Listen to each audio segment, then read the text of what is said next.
Magandang umaga po sa lahat. Maraming salamat po sa ating mga kapatid.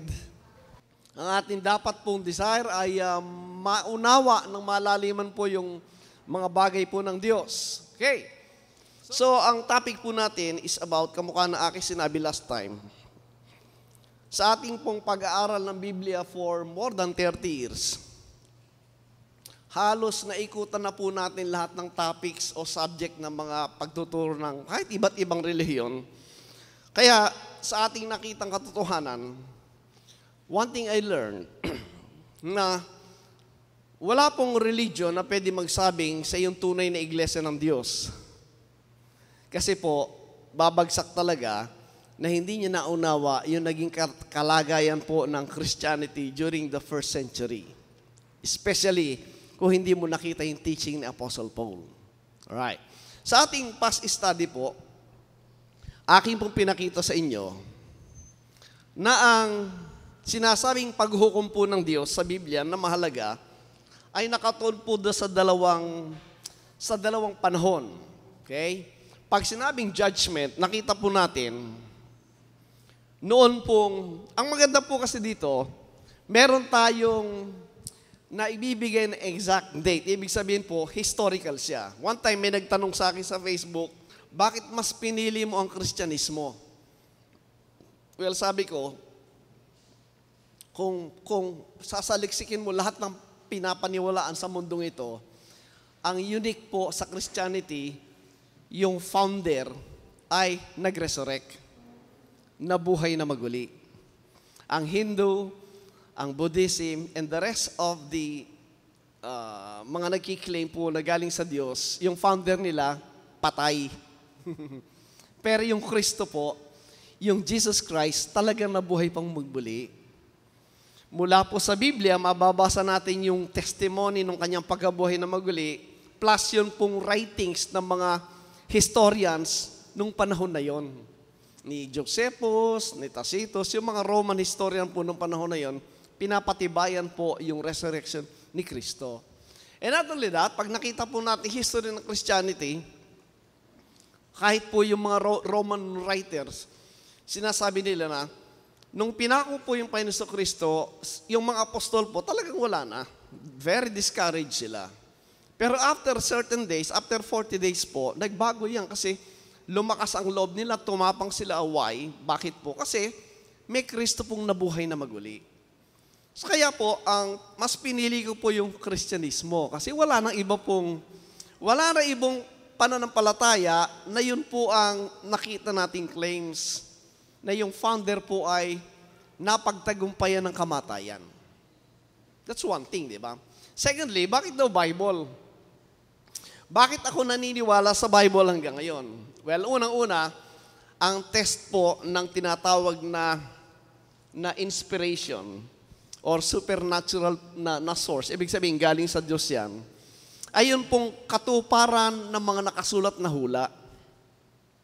Wala pong aklat na ganyan, na maraming hula, mga propesiya, na naganap pong lahat. Wala pong aklat na ganon. Kahit anong relihiyon, ang Buddhism, ang Hinduism, ang Quran, wala naman pong prophecy. So, ibig sabihin, kung natupad lahat na nakasulat sa Biblia, ay galing sa Diyos yan. Hindi mo ba? Napakaganda mo pag-aralan. Pangatlo, bakit yung Bible? Yung iba kasi, hindi na raw kailangan ng Bible ngayon. Sabi ko, debatable yan. Una, ang Bible, yan ang salita ng Diyos. Bakit? Ang Diyos po, He is the God of order. Ibig sabihin, hindi hayaan ng Diyos na magkaroon ng chaos. Pag chaos po, anarchy, walang order, kanya-kanya. Di ba? Magulo yun, di ba? Pag kanya-kanya, wala. Para ka nasa gubat. Pansinin niyo po. Mula po sa bansa, may order kasi merong isang aklat. Ano yun? Constitution. Pag walang constitution ng bansa, ano mangyayari? Kanya-kanya. Sa husgado po, yung paano i-determine po yung krimen o yung parusa, meron tayong revised penal code. Doon ibabatay anong krimen, anong parusa, anong mangyayari, ano yung multa, nandun lahat. Pag walang revised penal code, anong mangyayari sa bansa? Wala, di kanya-kanya, pumatay ka rito, magnakaw ka dito, walang magpaparusa sa iyo. Ang mga huwes, paano silang hahatol? Meron ding one authority, yung aklat. Yung revised rules of court, yung book of evidence, etc. Hindi naman po hahatol basta yung mga judge kung walang sinusundang panuntunan. Meron lahat yan. Ang mga law enforcers, ang mga police, paano silang kikilos? Bahala na sila sa buhay nila? Hindi, meron po silang tinatag na manual of regulation. Nakasulat yun. Lahat, ang mga teacher, paano nagtuturo ang teachers sa classroom? Di ba, bubuksan niya yung alin? Yung aklat. Yung libro. Kasi nandun nakatala lahat. Lahat po ng uri ng pamumuhay sa mundo, binabatay po sa kasulatan. Yung kontrata, meron kang kausap, meron kayong binenta. Pwede bang salita lang doon? Kailangan mo ng deed of sale. Tama? Lahat ng bagay po sa mundong ito, ang batayan ay papel at yung letrang nakasulat. Kailan ka pinanganak? Birth certificate. Tama? Kailan ka namatay? Death certificate. Katibayang namatay. So, ibig sabihin po, sa mundong ito, lahat ng totoo ay nakasulat. Lalo na po sa bagay ng Diyos. Pag wala pong Biblia, paano mong malalaman kung totoo yun? Di maniniwala ka na lang sa leader. Kaya maraming naloloko, maraming nabubudol, kasi ang tiwala nasa tao. That's very wrong. Paano mong sasabihin, matitiyak na yung taong ito, sasabihin niya, hindi mo na kailangan ng Biblia, ang Diyos kausap ko, ako na bahala sa inyo. Ganun ba?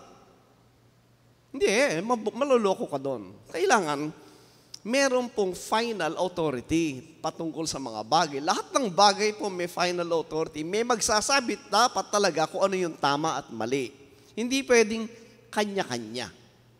Kaya naman, maraming pinag-uusapan tungkol po sa mga bagay ng Diyos. Ang problema po, alin dyan ang magsasabi ng totoo at tama? Ako po, mas pipiliin ko po yung Biblia. Kasi marami nagsasabi, hindi mo na rin kailangan ng Biblia kasi tapos na lahat yan. Wrong. Yung Bible kasi, ang nagbibigay sa atin ng understanding kung paano mabuhay. How to live right in the sight of God. Saan mo makukuha yung mga bagay na dapat mo paniwalaan patungkol sa Diyos? Very dangerous po yung sa'yo galing lang. Very dangerous yun.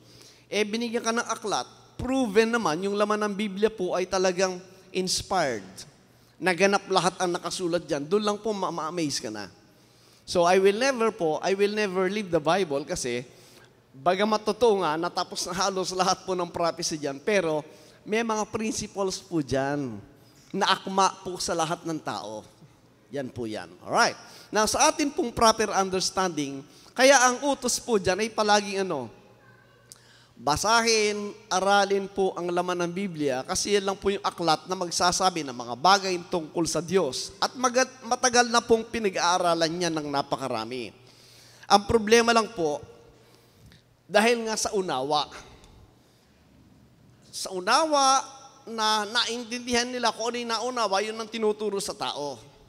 Well, meron po kasing mga merong mga rules sa Biblia kung paano natin mauunawa. Unang-una, dapat natin i-recognize ang sabi ng Job 32 verse 8. But there is a spirit in man. Ang spirit in man, yung pong ating mind. Nasa isip natin yan. And the inspiration of the Almighty giveth them understanding. Nakita nyo? Yung spirit po ng tao connected sa understanding. Kaya lang, pag wala po yung inspiration of the Almighty, yung gawa ng Diyos, hindi mo maintindihan yung mga bagay ng Diyos. Alright? So, kailangan ng tao yung gabay ng Diyos sa pangunawa sa mga bagay na galing sa Kanya. And the good thing po, binigyan tayo ng aklat. Anong sabi po ng 2 Timothy 3:16? All Scripture, lahat ng nasulat, is given by inspiration of God.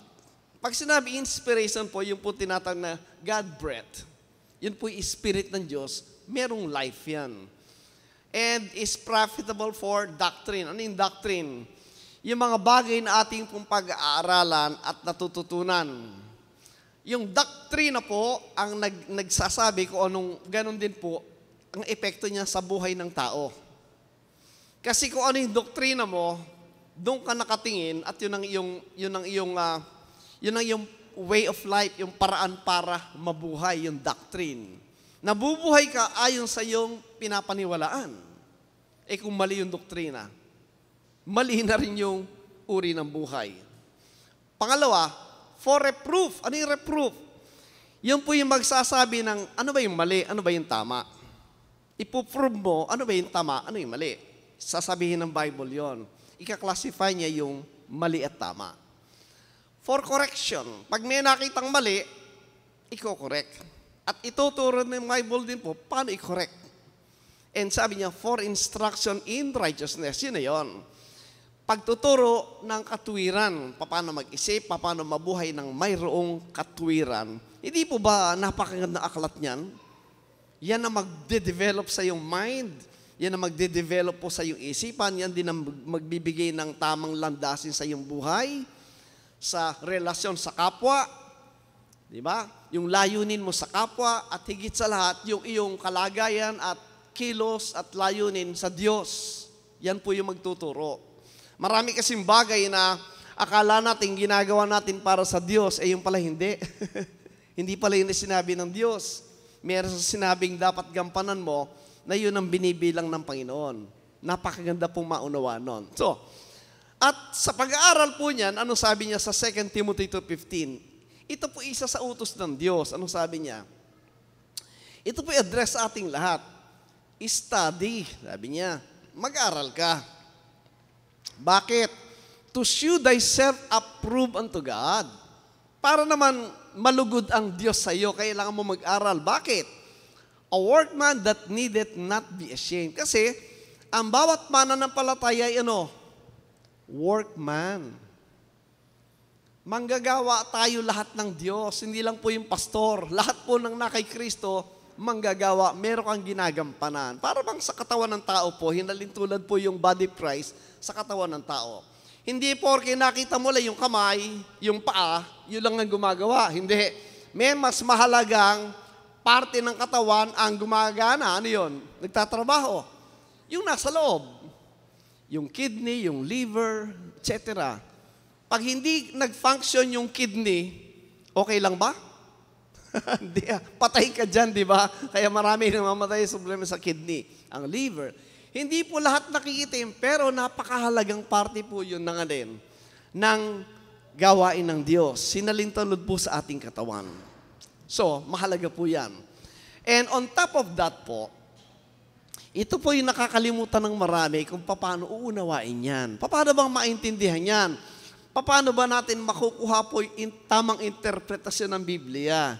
Ito po yan sa unang Korinto 2:13. Which things also we speak, not in the words which man's wisdom teacheth. Yan po ang babantayan, yan ang iingatan mo.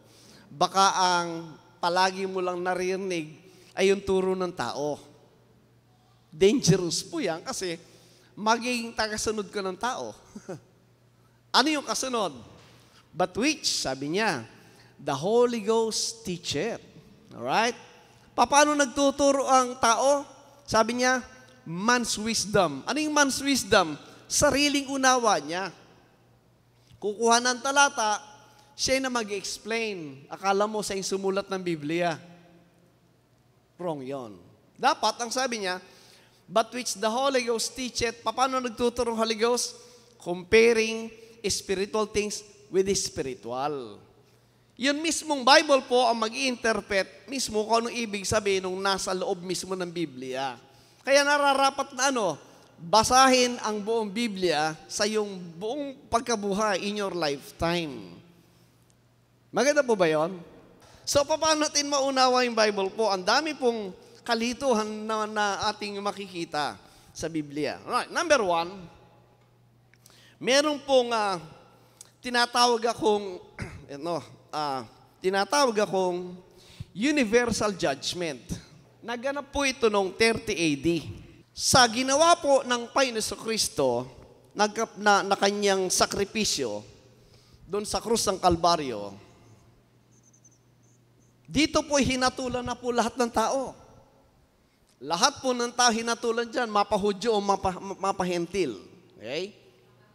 Yan. Ano ibig sabihin? Sa panahon po ng sakripisyo ng Panginoon Kristo, hinatulan na po lahat. Tapos na po yung kahatulan. Pansinin po nyo. Doon po sa unang Korinto 15:22. May hatol na po ang Diyos sa lahat. Ang sabi diyan, for us in Adam, all die. Even so, in Christ shall all be made alive. Yung kay Adan, deklaradong siya'y patay. Yung kay Kristo, deklaradong siya ay may buhay. Alright? Ano ibig sabihin? Sino na kay Adan? Lahat po tayo. Lahat ng nasa laman na ito sa ating physical birth galing kay Adam. Sino na kay Kristo? Yun pong nakatanggap ng spiritual birth. Sino kay Kristo? Okay? Kaya, kung ikaw ay nakay Adan lang at hindi ka nakaranas ng spiritual birth, wala ka kay Kristo. And you are dead. Bakit? Kay Kristo lang kasi yung buhay. Tinan niyo po. Di ba, diniscuss na po natin ito last time, di ba? Yun pong ginawa sa krus ng Kalbaryo.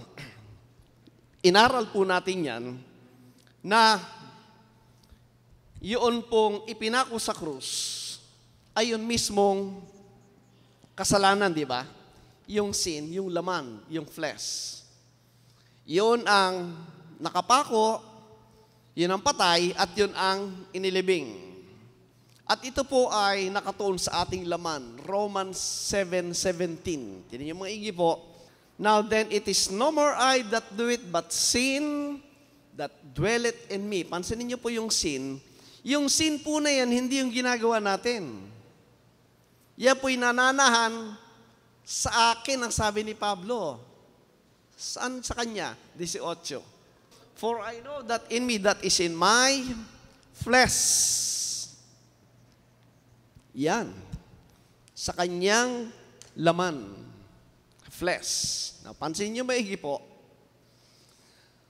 Kung magkaganon pala, ang una nating kalaban at problema talaga po sa katawang lupa na ito ay yung sin na nananahan sa ating flesh. Right? So, tingnan natin ulit. Ito pong sin na ito, itong sin na ito ay nasa katawan mismo ng tao, sa flesh. Kaya, ito po ang magpapaliwanag bakit ang tao po hindi matanggihan, bakit ang tao po ay patuloy gumagawa ng bagay na hindi nararapat. At wala pong makakatakas doon. Tingnan niyo po maigi. Sa Roma 7:14 po, tingnan niyo. For we know that the law is spiritual, but I am carnal, sold under sin. Yung tao po, carnal laman, nasa laman. Kaya say, pag sinabing sold, servant, alipin ng alin, ng kasalanan yung ating laman. Yan ang kalagayan natin. Tama? Roma 6, this is 6. Tingnan niyo po. Know ye not that to whom ye yield yourselves servants to obey, his servants ye are to whom ye obey, whether of sin unto death or of obedience unto righteousness. Ang sabi niya, hindi niyo ba alam, nung kanino niyo isinusuko ang inyong sarili na kayo ay maging servant nito, kayo ay servant, ang sabi niya, kung ano sinusundan niyo. Maaring ito'y kasalanan sa kamatayan o kaya pagsunod sa katwiran. Tinan niyo po yung susunod na verse, 17. But God be thanked that ye were, past tense, kasi believer pong kausap. Ye were, dati kayo ay ano? Servants of sin. Ano ibig sabihin? Yung tao po ay alipin ng kasalanan. Okay?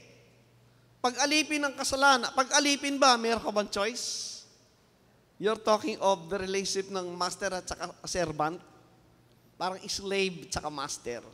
Pag sinabi ba nung amo mo, pwede mong tanggihan? Hindi. Yan po yung kalagayan ng tao. Kasi nasa katawan niya yung sinabi ni Paul na sin. Okay? Kaya this will explain po kung bakit yung pagpako sa Panginoon Kristo ay sinabi kong universal judgment kasi ito po yung kalagayan ng lahat ng tao. Kasi may mga nagsasabi, ayan ay para lang yan sa Israel. At tanong ko, yun bang katawan ng Israel at katawan mo magkaiba? Magkaiba ba yung katawan ng isang Hudyo at saka katawan ng isang Gentile? Pareho lang yan. Magkaiba ba yung flesh nila sa flesh natin? Pareho lang, di ba? So, hindi pwedeng sa Israel lang yan. Kaya, yung sinasabi ng Bible na pagkapako ni Kristo para yung sa sin at kaya yung flesh ang kinondem nung 30 AD because yun ang kalagayan po ng lahat ng tao, mapa-Hudyo o mapa-Gentile. At ang lahat nga ay sabi, alipin ng kasalanan.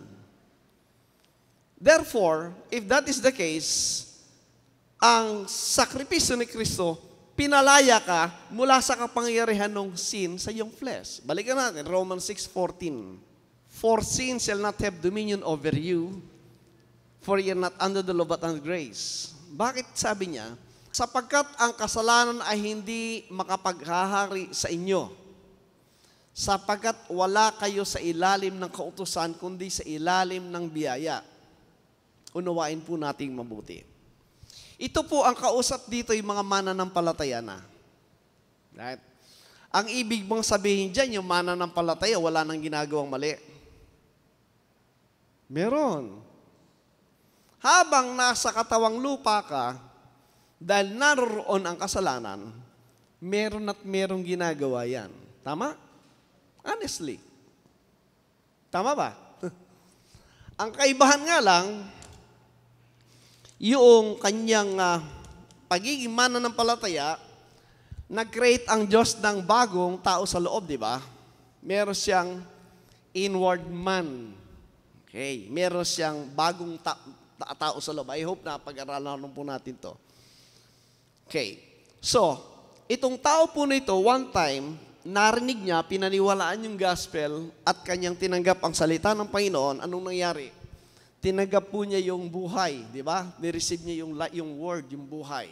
Nagkaroon ng inward man. Ito po yung taong na kay Kristo, hindi ito. Alright? Pareho pa rin ba yung laman niya? Pareho pa rin. Ang kaibahan lang, nagbago lang yung kanyang mind. Dati-rati, yung isip niyan, of course, alam nating pareho sila, pero ang isip niya ay nando pa rin sa law. Lahat po ng tao yan. Mapa-Hudyo, mapa-Hentil, mapa-Arabo, mapa-ano. Kasi nasa conscience po ng tao yung alin? Yung law. Lahat ng tao po may konsyensya. Pag pinag-aralan po history ng tao, kahit na yung mga cannibal sa bundok, yung hindi pa nakarig ng gospel, meron din silang ino-observe na batas sa kanilang community, kahit pa paano. At meron silang awareness ng Diyos, iba nga lang. Pero, ibig sabihin, that is, in the inner mind ng tao, alam niya yon. May bawal din sa kanila. Tignan nyo, ano yung general rule po ng conscience? Murder. Thou shalt do no murder. Pag sinabi kasi murder, yung bang pinagplanuhan mo talagang patayin. Alright? Iba naman yung nag-away kayo, napatay mo. Ang tawag doon, homicide. Merong pang ano doon. Pero murder po, walang dahilan, pinatay mo. Yan po ay accepted sa buong mundo o sa buong mundo hindi accepted yan. Yung murder sa Pilipinas, murder din sa China, murder din sa Saudi, sa lahat ng sa lahat ng bansa, yung murder is murder. Tinyo, isa ng isipan ng lahat ng tao doon. Yung magnakaw, bawal ba sa Singapore? Bawal ba sa China? Bawal ba sa Pilipinas? Bawal. General knowledge po yan kasi yung conscience nasa lahat ng tao. Nakuha po natin. Yun po yung law na nakapaloob sa isipan ng lahat ng tao. The problem is, yung tao po, nilalabag niya yun. Kasi nga, yung kautusan po, sabi ng Biblia, Espiritu. Galasa 5:17 po, tinan niyo. Kaya, even from the beginning, ano sabi diyan? Sapagkat ang laman ay nagnanasa ng laban sa Espiritu. Ano yung laman? Yung ating katawan. At ang Espiritu ay laban sa laman, sapagkat ang mga ito ay nagkakalaban upang huwag ninyong gawin ang bagay na inyong ibigin.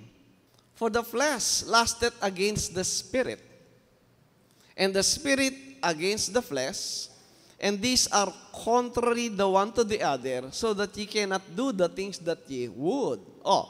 Ba't hindi masunod ng laman po yung law? Kasi yun po yung espiritu Romans 7:14 again. Kasi yung law po ay spiritual. For we know that the law is spiritual. So, yung spiritual, which is the law, talaga hindi masusunod ng flesh yun. Tama po ba? Wala nakasunod sa law. Kahit sino.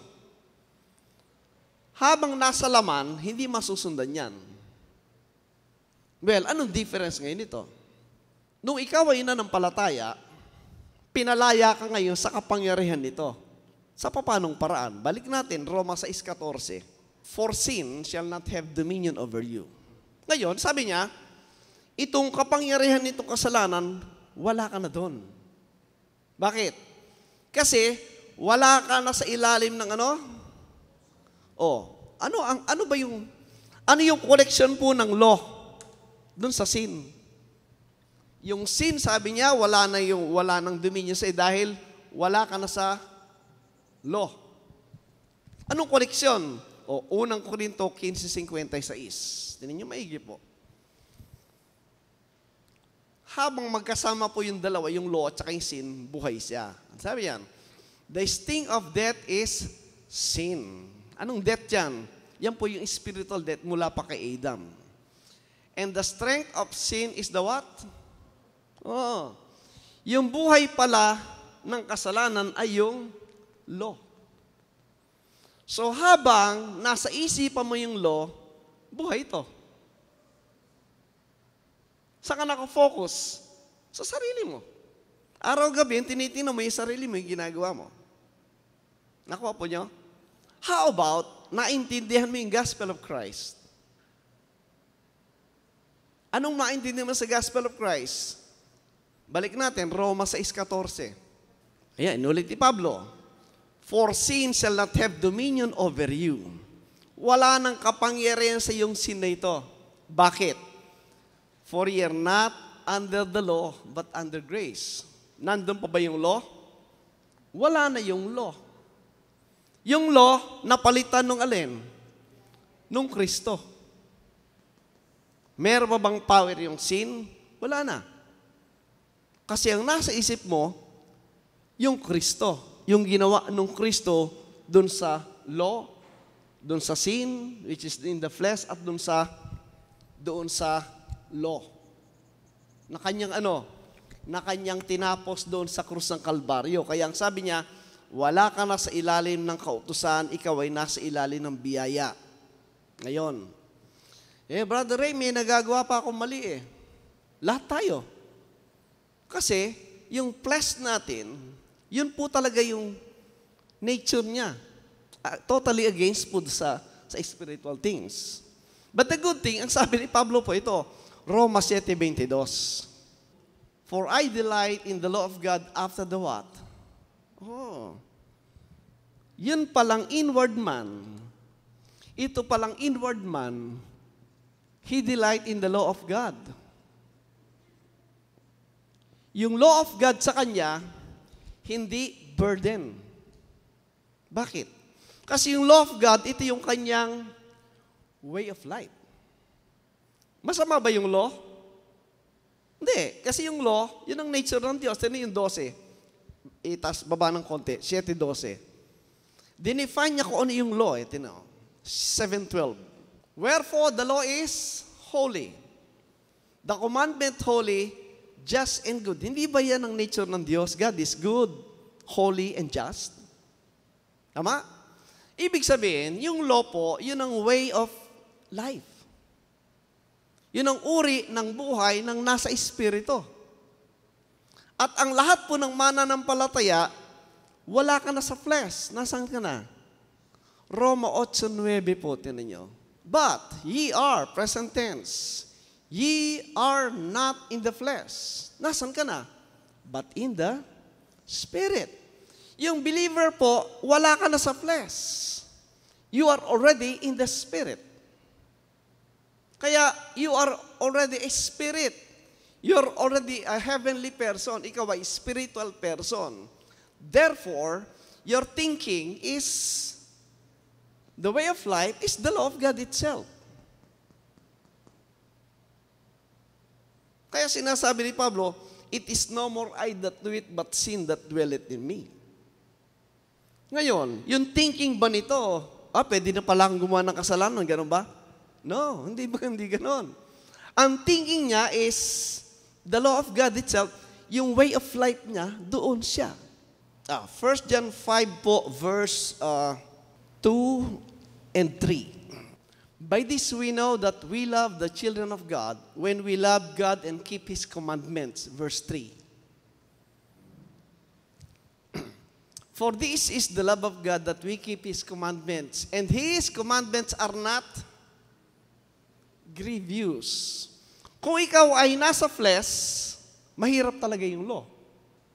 But you are not in the flesh, you're already in the Spirit. Tama po ba? Nasaan bang dealing ng Diyos? Nandito ba sa outward man o nasa inward man? Nasa inward man. So therefore, kaya tama si Pablo, balikan natin Romans 6:14, for sin shall not have dominion over you, for you are not under law, but under grace. Maaring may pagkakamali pa rin dito, and we have to understand each other. Pero hindi yun ang gumagawa, kundi ang iyong flesh. Right? 15. What then shall we sin because we are not under the law but under grace? God forbid. Kaya sinasabi niya, ano ngayon? Porque ba ikaw ay nandyan na, gagawa ka na ng kasalanan? Sabi, hindi nararapat ang sabi ni Pablo. Dapat mamamayani yung inward man.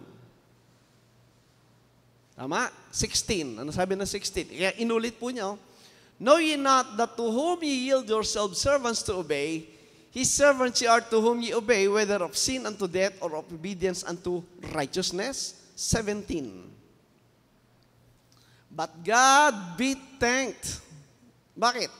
That ye were, past tense, dati alipin ka ng kasalanan kasi nandito ka eh. Wala kang pag-asa dyan kasi ang nag-ahari sa iyo ito. Kasi isip mo yung law. Pero nung nauna mo si Kristo, pinalaya ka doon. Kaya sabi niya, but ye obeyed from the heart the what? That form of doctrine which was delivered. Ano delivered? Na ikaw ay iniligtas doon. Tingnan natin sa Tagalog yan, Romans 6:17. Datapat salamat sa Diyos na bagamat kayo'y naging mga alipin ng kasalanan, kayo'y naging mga matalimahin sa puso doon sa uri ng aral na pinagbigyan sa inyo. Yung aral po yung doktrina na natutunan. Anong doktrina ang tinukoy? The gospel of Christ. Yung ginawa ng Kristo patungkol sa kasalanan, and on the third day siya ay nabuhay na maguli. Tinapos pong issue ng flesh, ng sin, at hinatulan na yun sa krus ng Kalbaryo noong 30 AD. Yung pangalawa pong uri ng judgment, ito pong judgment sa cross, hindi po ito agad naunawa ng mga apostol. Ito po'y misteryo. misteryo yun. Sapagkat ang focus nila ay yun pong judgment na naganap noong 70 AD. Bakit ganon? Para saan yan? Okay. Tandaan natin, ang Bible po merong dalawang covenant. May dalawang programang pinag-uusapan na ipinangako ng Diyos kay Abraham. Ito po yung laman ng buong Biblia. Yun pong covenant ng Diyos kay Abraham patungkol sa mga bagay po ng heaven.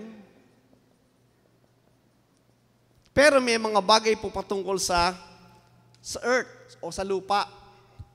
Earth means yun pong physical. At atin po pinag-aralan, ito pong lupa, ito pong pangako, patungkol sa physical, ito po yung natanggap nila Moses at ng bansang Israel. Alright? Yung tinatawag na covenant doon sa Mount Sinai.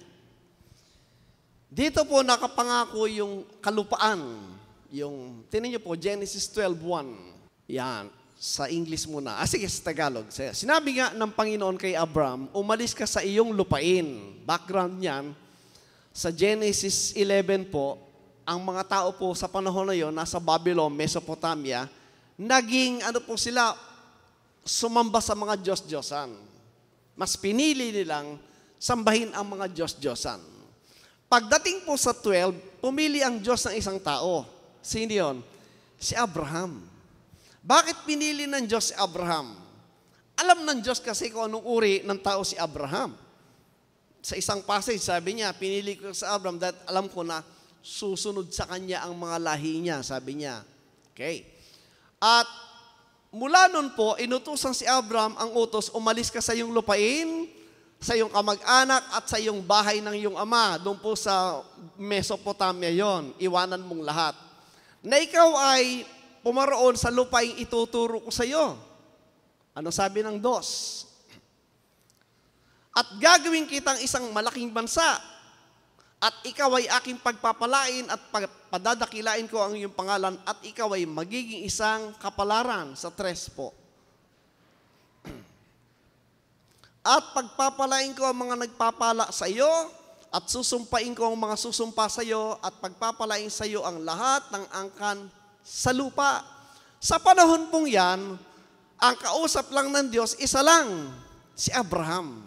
Lahat ng tao ngayon, nakabatay yan kung paano nila papakinggan si Abraham. Pag hindi ka nakinig kay Abraham, wala kang parte sa Diyos. Kaya po doon pumasok yung pagpapala sa bansang Israel. Okay. So yan po yung background. Ang problema, nung nakarating po sila doon sa sinasabing promised land, merong kasunduan. Yun po yung covenant. Right? Kasunduan ng ng pagpapala at saka sumpa. Pag sinunod nyo, yung aking sinabi, pagpapalain kayo dyan. Kayo ay iingatan, kayo itataas makapangyarihan, at kayo gagabayan sa lupa na yan. At ibinigay po lupa na yun sa kanila. Naibigay na. Sa Joshua 21 po, Joshua 21 verse 43. Alam po nyo, pag naunawaan nyo ito ngayon, maintindihan nyo, majority ng Kristiyano, mali po sa pagsuporta ngayon sa Palestine. Bakit? Ano sabi niya? Sa gayoy ibinigay ng Panginoon sa Israel ang buong lupain na kanyang isinumpa. Ibibigay o ibinigay na? Binigay na. Na ibibigay sa kanilang mga magulang at kanilang inari at tumahan doon. Natirahan na nila eh. Alright? 44. At binigyan sila ng kapahingahan ng Panginoon sa palibot. Ibig sabihin po, nung sila'y nakatira na sa promised land, walang lumabas na kaaway. Walang digmaan. Walang ibang bansa po na umangat kundi sila lang. Ayon sa lahat ng kanyang isinumpa sa kanilang mga magulang at walang tumayong isang lalaki sa lahat ng kanilang mga kaaway, sa harap nila ibinigay ng Panginoon ang lahat nilang mga kaaway sa kanilang kamay. Alright. 45. Walang nagkulang na isang mabuting bagay na sinalita ng Panginoon sa sangbahayan ng Israel. Lahat ay nangyari. Lahat ng pinangako mula kay Abraham, dumating kay Moses, at naibigay lahat. Ang problema po dyan, merong kondisyon. Anong kondisyon? Na pag sila ay hindi sumunod doon sa kondisyon ng Diyos sa kanila, anong mangyayari? Tingnan niyo po. Ang sabi po diyan, dito po sa Leviticus 18:25, at nadumhan ang lupain, kaya't aking dinadalaw ang kasamang yan diyan, at ang lupain ding ang nagluluwa sa mga tumatahan diyan. Ano ibig sabihin? Sa English po, tingnan niyo. And the land is defiled. Narumihan po yung lupa. Pag nakita niyo po yung D-land, ang lupang tinutukoy yung pangako, yung promised land. Anong nangyari? The land is defiled. Pag sinabing defiled, nadumihan sa papanong paraan. Kasi sumamba na sila sa Diyos-Diyosan. Therefore, I do visit the iniquity thereof upon it, and the land itself vomited out her what? Inhabitants. So, dahil po sa kanilang ginawang pagsamba sa ibang Diyos-Diyosan, ano nangyari? Pinaalis po sila dyan. Sila po yung naging captive. Alright? Nawala po yung bansang Israel. Nawala yung bansang Israel. Until such time, narigather po sila. Ibinalik sila sa lupa na yan. Ito na nga po yung time ng ating Panginoon Kristo. Naibilik sila doon. The regathering ng nation Israel. Kaya naman, yung pagdating po ng Panginoon Kristo, sila lang po talaga yung kausap, yung Israel na ibinalik sa kalupaan. At binigyan sila ng pangalawang pagkakataon at naibuild po yung pangalawang temple. Kaya ang kausap dyan ng Panginoon, sila lang po, tinin, Matthew 10 verse 5. These 12 Jesus sent forth and commanded them, saying, go not into the way of the Gentiles, and into any city of the Samaritans enter ye not. Huwag kayong pupunta sa mga Gentiles. Saan sila pupunta? Verse 6. Yan. But go rather to the lost sheep of the house of Israel. Sining kakausapin lang? Yung nawawalang tupa ng bansang Israel. Anong mensahe niya? Matthew 3:1 po, tinan nyo. Ano yung mensahe para sa kanila? In those days came John the Baptist preaching in the wilderness of Judea. Verse 2. Ano yung preaching niya? Makita niyo po dyan ito yung mensahe. Saying, repent ye for the kingdom of heaven is at hand. Magsisi na kayo sapagkat malapit na yung kaharian ng kalangitan. May shifting na. Yung earthly kingdom, magiging heavenly kingdom na. Hindi na sa physical. Sino magdadala niyan? Si Jesus Christ. Tres. Ito yung next verse. Yan. Ito na, sinabi ni John the Baptist, ito na yung pinapahayag ni Prophet Isaiah kasi parating na yung Panginoon. Sa kanyang pagpapahayag niya, sinabi ni John the Baptist, ano yung susunod na mangyayari? Matthew chapter 3 verse 7. Yan. But when he saw many of the Pharisees and Sadducees come to his baptism, he said unto them, O generation of vipers, who hath warned you to flee from the what? The wrath to come. Mula po sa panahon ng pagdating ng Kristo, kinausap na po itong mga Israel na ito, ginagather po itong mga Israelites na ito, at sabi, magsisi kayo. Anong pagsisisihan nila? Yung pagtalikod nila sa Diyos at sa kanyang mga utos sa tipan na ibinigay ni Moses. Hindi po tayo kasama doon. Israel pong kausap. Sapagkat, ang dadating po ay wrath to come. Ano yung wrath to come? Ito na po yung judgment. Covenantal judgment ng Diyos para po sa bansang Israel. Natapos po yan noong 70 AD. Nung nawala po ang Israel sa Jerusalem, nawasak ang temple, nawala na po ang dealing ng Diyos sa kanila. Dito po pumasok itong New Covenant. Meron kang covenant kay Moses, dumating po yung New Covenant. Ito po yung tinawag na New Covenant. Sinong may dala? Si Jesus Christ. Yung covenant po ni Jesus Christ, ang dala po niya is what? Yung heavenly blessing. Galatians 3:16 po, tinan niyo. Now to Abraham and his seed were the promises made. He saith not unto seeds as of many, but as of one, and to thy seed which is, sino? Christ. Dati po, seeds ito, mga Israel. Pero ito kay Kristo. Kaya lang po, itong New Covenant is dealing with what? Heavenly blessings. Ano ibig sabihin? Wala po tayong bahagi dito. At tapos na ito. Kasi nakapaloob po dito yung Antikristo, yung tribulation period, yung end of the world, at yung Great White Throne Judgment. Ito po yung error ng marami. Yung sin po, saan hinatulan? Sa cross. Mula dito, dalawang uri yung tao na lang meron. Kung ikaw ay kay Adan, you're dead. Kung ikaw ay kay Kristo, ikaw ay buhay. Kasi ikaw ay naka-receive ng second birth.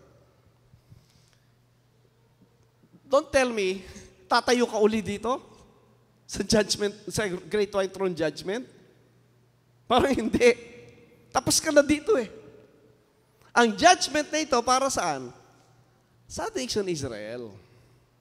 Later time po, pag-aaral natin mas detalye. Dito muna tayo. Dito tayo sa New Covenant kasi nasa New Covenant tayo eh. Ano po ba yung laman ng New Covenant na heavenly? Ito po yan. Dito po nakapaloob yung mga sulat ni Apostle Paul na tinawag nga pong mystery.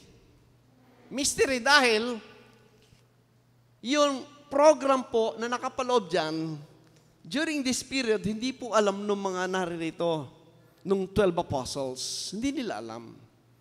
Ibinigay po yung unawa kay Apostle Pablo. Ano yung mga yan? Tingnan niyo po. Ephesians po, chapter 3. Kasi po, pag pinaghalo-halo talaga yan, ay maraming nalilito. Ano sabi ng 1? For this cause I, Paul, the prisoner of Jesus Christ, for you, Gentiles. Sino yung Gentiles? Tayo po yun. Kung hindi ka pinanganak sa Israel, hindi ka kabilang po sa lahi ng Israel, Gentile ka. Right? Verse 2.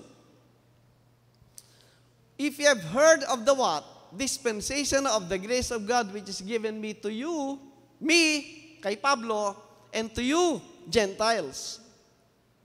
Verse 3. Sabi niya, how that by revelation, He made known unto me the what? The mystery as I wrote a foreign few words. Yung revelation po, para bang, mukha na inulit-ulit ko. Ang mga tao may sikreto, di ba? May secret ka, di ba? Sino lang nakakaalam ng secret mo? Di pwedeng lahat. Yung close sa'yo. Tama ba? Kung may sikreto ka, hindi mo binobroadcast yun. Ang nakakaalam nun, yung close sa'yo. Diyan po yan. By revelation, He made unto me, kay Pablo. Yung alin? Mystery. And the good thing, isinulat ko ang sabi ni Pablo. Verse 4. Whereby, when you read, pag binasa nyo, inyong maunawa yung kaalaman ko sa hiwaga ni Kristo. So, sinulat niya. Basahin lang pala natin. Ano yun? 5. Which in other ages was not made known unto the sons of men. Imagine, na nang ibang panahon ay hindi ipinakilala sa mga anak ng mga tao. Tingnan niyo po yung sinasabi ni Pablo, yung itinuro sa kanya ng Panginoon, wala nakakaalam kahit sino sa panahon na yon. Then, ang sabi niya, na gaya ngayon, nung sinulat na niya, na ipinahayag sa kanyang mga banal na apostol at trumpeta sa Espiritu. Imagine, yung sikreto mula pa dito, ibinigay kay Pablo para ihayag sa atin. 6. Ano yon? Yun. Na ano? Na ang mga hentil, tayo yon, ay mga tagapagmana at mga kasangkap ng katawan at mga may bahagi sa pangako na kay Kristo Jesus sa pamagitan ng Ebanghelyo. Totoo nga naman, kasi dito po, bago ipinako ang Kristo at kahit ipinako na po, sa isipan po ng mga Hudyo, hindi tayo karapat-dapat na kausapin, hindi tayo karapat-dapat na isama sa mga bagay ng Diyos kasi ang tingin sa atin ay marumi. Hinalintulad tayo sa mga unclean animals. Acts chapter 10, yung pa rin ang isip ni Peter eh. Acts 21, ganun pa rin isip ng mga nasa Jerusalem. Samantalang, sa krus ng Kalbaryo, wala na yon. Tingnan niyo po, Efeso 2:14. Yung dating magkahiwalay na Hudyo at Hentil, pinag-isa na. Sapagat siya ang ating kapayapaan. Kapayapaan ni Nino, nung Hudyo at saka nung Gentile. Na kanyang pinag-isa ang dalawa, yung Hudyo at Gentile. At iginiba ang pader na nasa gitna na nagpapahiwalay. Ano yung nagpapahiwalay? 15.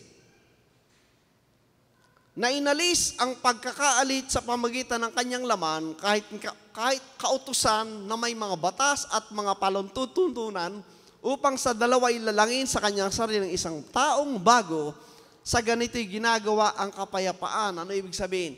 Inalis na yung old covenant. Ano yon? Yung mga bawal na pagkain, yung uri ng pananamit, uri ng anumang bagay, inalis na lahat yon upang walang maging sagabal sa pag-iisa ng Jew at Gentile sa isang bagong katawan. So, this is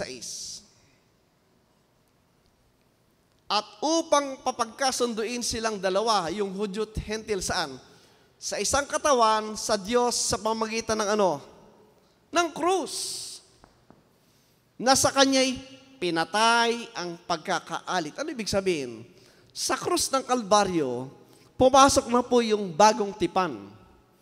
Nang usapin dito, hindi na yung physical na identity ng people of God, kundi ang identity spiritual na. Kaya naman, ang mga tinatawag na kay Abraham, hindi na yung physical. Galatia 3:22 po, tinan natin. Walang magiging Hudyo o Grego man, walang magiging alipin o malaya man, walang magiging lalaki o babae man, sapagkat kayong lahat ay iisa kay Kristo. Wala na yung distinction po ng Hudyo at ng Hentil. 29. At kung kayo'y kay Kristo, kayo nga'y binhi ni Abraham at mga tagapagmana ayon sa pangako. Pangakong ano? Hindi ito. Kundi pangako ng mga bagay na makalangit. So, makita niyo po yung difference. Dito, ang pinag-uusapan pa dito na sa isipan ng mga apostol, yung makalupang pangako. Pero pagdating kay Pablo, yun ang makalangit. Tingnan niyo po yung blessing natin. Kanina pinag-uusapan yung we are blessed, di ba? Tingnan Ephesians 1:3. Ito po nung aking matutunan nito, that is siguro 10 years ago, 15 years ago. Sabi ko, talagang blessing po yung kalagayan na kay Kristo. Ano sabi ng 3? Blessed be the God and Father for Lord Jesus Christ, who hath blessed us. Past tense, oh. Blessed ka na. Hindi na hinahanap yan. Nasa sa atin na yan. We are already blessed. Anong klaseng blessing? Who hath blessed us with what? All spiritual blessings. In where? In heavenly places in Christ. Mahalaga ba yan? Aba, kung ako pamimiliin mo, talaga yun ang gusto ko. Kasi yung earthly, physical blessing, hanggang kailan mo lang ba ma-enjoy yan? Kumisa, nawawala pa yan. Pwedeng nakawin yan. Pwede kang mabudol dyan. Pero ito, iba ito. Heavenly and eternal blessings. At secure yan. Meron ka na, ang sabi niya, sapagkat ikaw, in Christ kasi. Na kay Kristo ka. Ay, wala ka nang hahanapin pa pag nakita mo yan. I'm already blessed. Ito yung nagbibigay ng lakas ng loob sa iyo. Bagamat siyempre, ang buhay sa lupa po, hindi mo alam eh. Ang daming discouragement, ang daming hindrances. Di ba? Mga taong kausap mo, hindi mo alam anong klase mga tao yan.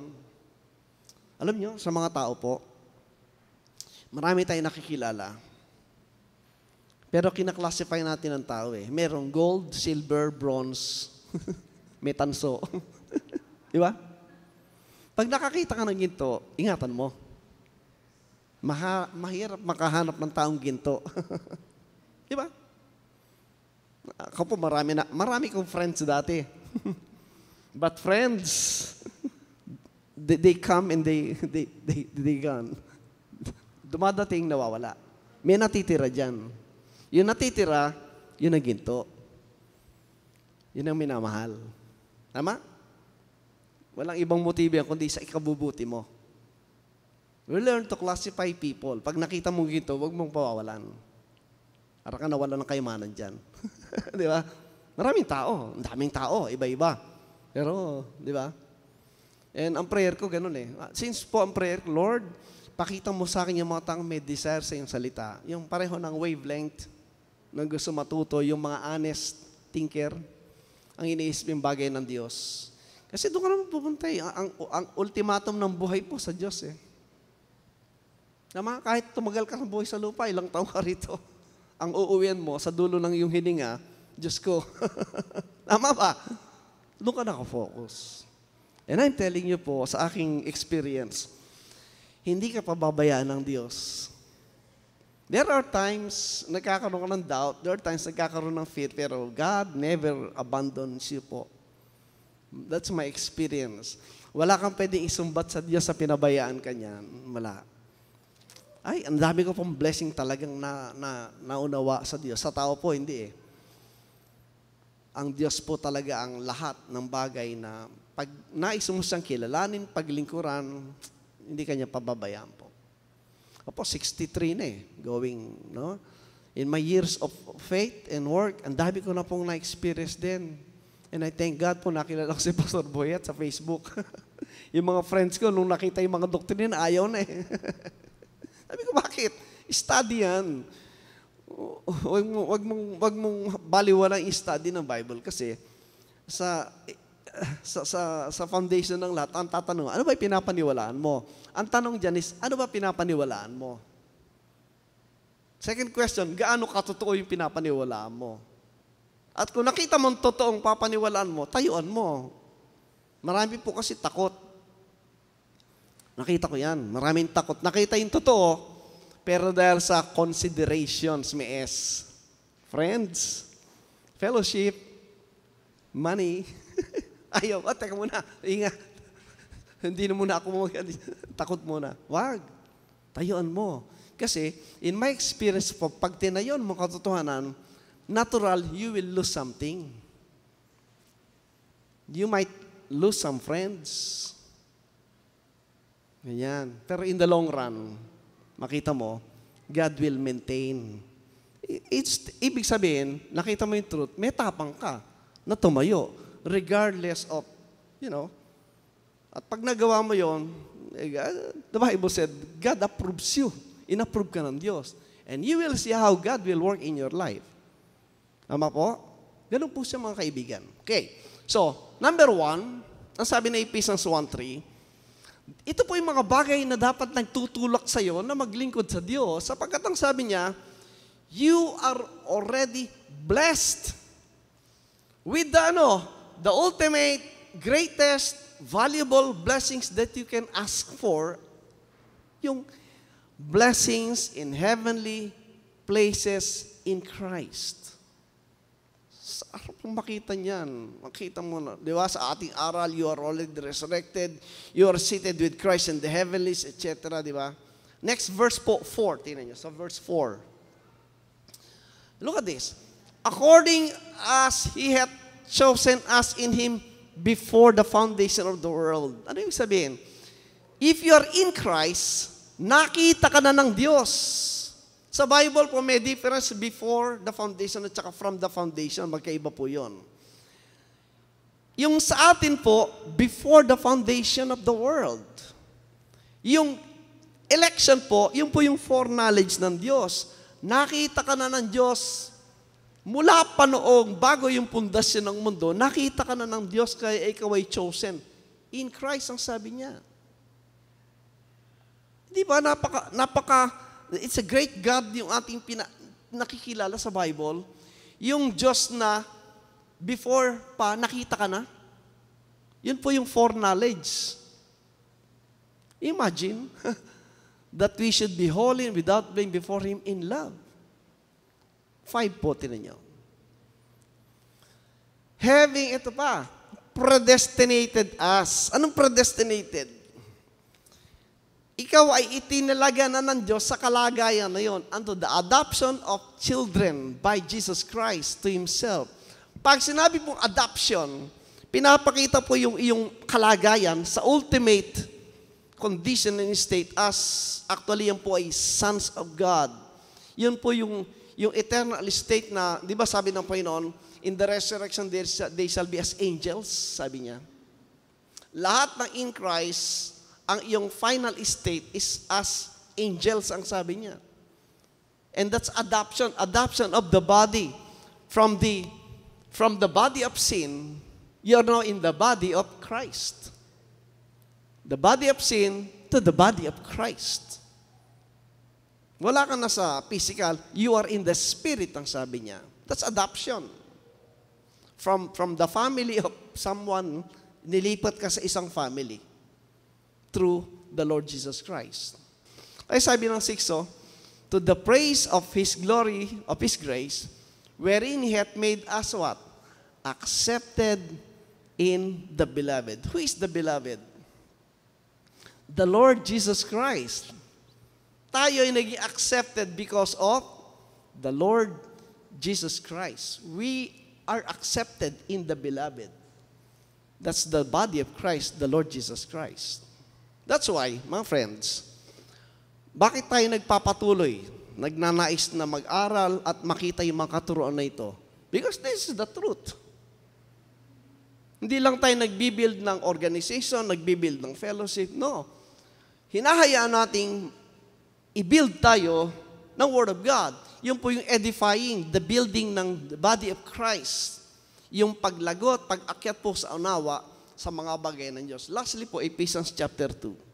Doon tayo sa verse 19. Sabi ng 19. Now therefore ye are no more strangers and foreigners. Yung strangers and foreigners, Old Testament, mga Gentiles po yun. Ngayon hindi na. But sabi niya, fellow citizens with the saints and of the household of God, the household, the family of God. Belong na yung mga Gentiles, 20. And are built upon the foundation of the apostles and prophets, Jesus Christ Himself being the chief cornerstone. Ito po yung foundation. Yung mga lahat po ng believers dito, sila po yung primary members ng body of Christ. Idinadagdag po doon yung mga taong na kay Kristo ngayon. 21. In whom all the building fitly framed together, look at this, groweth, present tense, unto an holy temple in the Lord. Sining temple? The body of Christ, the believers, and they are growing. How do they grow? By means of feeding ng words of God. Right? 22. In whom ye also, the Gentiles, are builded together for an habitation of God through the Spirit. Dito po, ang thinking ng mga nandito, ang temple, yung physical temple, until it was destroyed 70 AD. Doon nila nakita ngayon, iba na pala yung temple. Ang temple na pala, yun na palang bawat mananampalataya, kasi tumitira na ang Diyos, hindi sa building. Tumitira ang Diyos sa bawat mananampalataya. Kaya sabi ni Pablo, ye are the temple of God. That's a great difference, di ba? So, mga kapatid, pagpatuloy lang po natin yung pag-aaral na yan. At seryosohin po natin yung study na yan upang yung iba naman ay maibahagi natin sa kanila yung katotohanan to. Marami pong mga mananampalataya, walang kamalay-malay po sa mga turuan na yan. Kasi nakita nyo naman, halos entertainment na lang ang nakita natin. Ang tao ginagamit na lang sa politics, sa pera, you know. Pero yung ministering ng Word of God, napakadalang. Kawawa po yung mga tao sa mga churches. Hindi sila nag-grow sa faith. Yun po yung burden natin.